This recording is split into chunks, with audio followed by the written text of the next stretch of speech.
I would like to welcome you from the safety of my home to this town hall meeting on science questions that can be addressed by constellations of small satellites, and to express my gratitude on behalf of COSPAR for your participation, and for the guidance you will provide on how to implement concretely the objectives of the COSPAR task group on establishing a constellation of small satellites, or as we like to call it, TGCSS.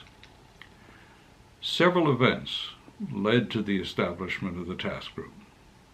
During the roundtable discussion at the COSPAR Symposium on Jeju Island in 2017, NASA Associate Administrator Thomas Zurbuchen introduced the concept that COSPAR could help coordinate a constellation of small satellites provided by many nations, and by doing so would promote international cooperation and help spread space technology to many nations.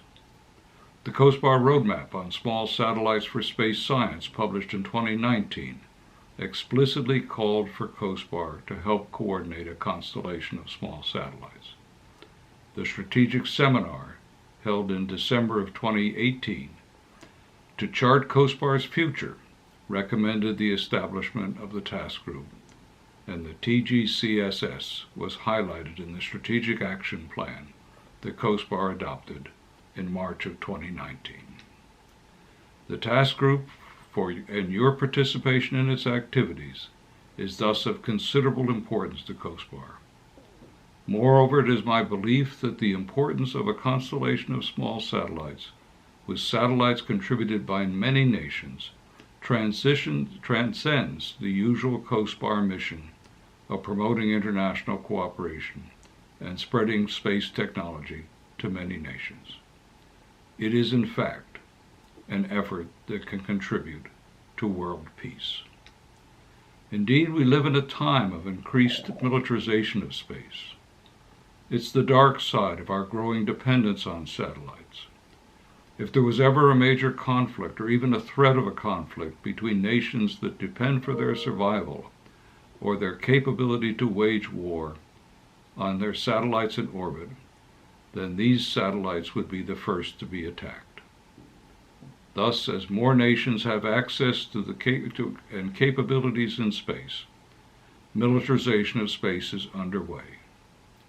It is reasonable to assume that these same nations are developing the capability to defend their space assets, or if need be, to retaliate.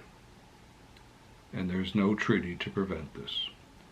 The United Nations Outer Space Treaty of 1967 prohibits the placement of nuclear weapons or other weapons of mass destruction in space. However, it does not prohibit conventional weapons, such as kinetic weapons or lasers that can destroy satellites.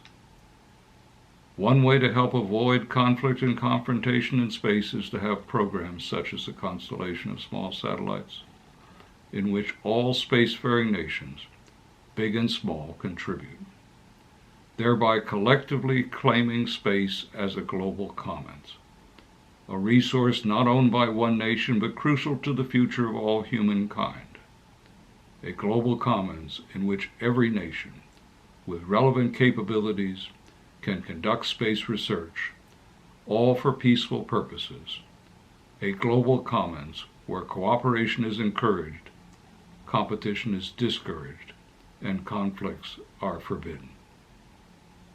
What you do here today, therefore, is important.